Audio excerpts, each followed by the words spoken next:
What's going on, guys? I am Banker with Custom Offsets, and we are back with another video. And this time we're going to be discussing the mistakes you can make when trimming your truck. Now, since there really is only one mistake you can make when trimming your truck, and that is not really knowing what you're getting into, we're gonna break that down a little bit and what that exactly means into a few separate little parts. So first things first is making sure your wheel and tire package is even trimmable. Now, I mean, you have to go pretty extreme to be able to go too far to where you can't cut anything.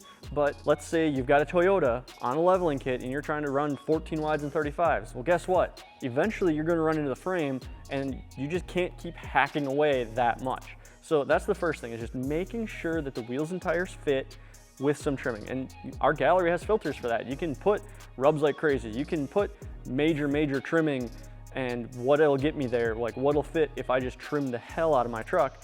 We have those filters there. They're in the gallery. You can use that tool, your particular make, model, even your range. The next thing, now that you've figured out that your wheels and tires, you can trim to fit them, is going to be doing a little bit of research. Now, we've got lots of videos out there on how to trim various makes and models, mostly GM stuff, because let's face it, those are the ones you're gonna have to trim the most on. But know what you're getting into, what you're gonna be needing to cut, and what you're gonna need to cut there. So, I mean, you really can't get into this without getting into some power tools. It's just nature of the beast. And you can go under there with just a hammer and make a little bit of clearance, but at some point, if you're going far enough, you're gonna have to cut some metal. And I don't know about you personally, but I do not want to be underneath there with a hacksaw just sawing away. Like, that's what they invented a Sawzall for. Like, God made that for a reason. It's there for us to use. You go out to your Sawzall tree, you pick some blades, you put it in your Sawzall that you caught down in the Sawzall River, and you cut it apart. I don't know where I went on a tangent there. I don't know what happened. Long story short, you're gonna need some power tools. You're gonna need a lot of things. An impact, a small drill will actually work. Power drill. Some sort of cutting tool, whether it be a cutoff wheel on a grinder, a cutoff wheel on a drill, a Sawzall. All of these things will work. You just need some sort of cutting mechanism. A couple of self-tappers, some zip ties.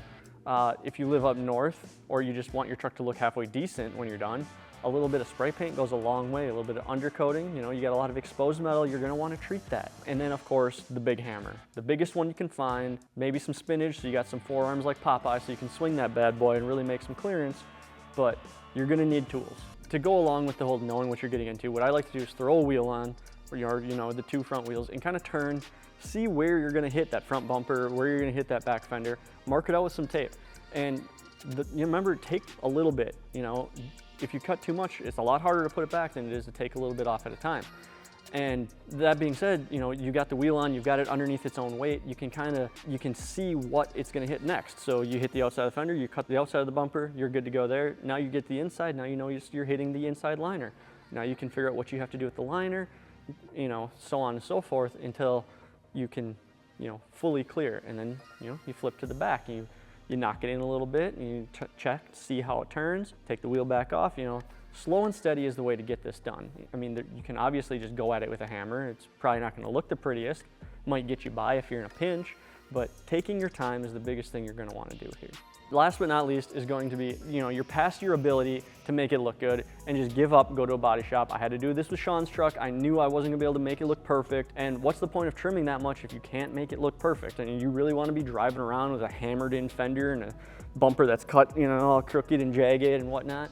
No, nobody wants to be that guy. Nobody wants to make it on Truck Rice 5.0 or 15.0, whatever they're on now. That's not the goal here, right? The goal is to make it look good. So know when to give up, when to just take it to a body shop and have it done right. And at the end of the day, there is a way to avoid this. You just buy wheels and tires that fit. Not my thing, would never do that. But there's guys out there, so some 9 wides, some 33s, some 35s if you got like a 6-inch. Keep it narrow, keep it away from rubbing on stuff, keep it away from having to do all the trimming. It's possible, you can do it, guys do it all the time. So, it just comes down to you. If you want to do the trimming, do it right. If you don't want to do the trimming, buy a smaller wheel and tire package. It's that simple. But that's all I got for you guys. Remember, like, subscribe, leave a comment down below. Is there something I missed? What did you guys do when you were trimming? And don't forget, wheels, tires, suspension, 14 wides, 9 wides, 37s, 33s, whatever you want and more, customoffsets.com. Peace.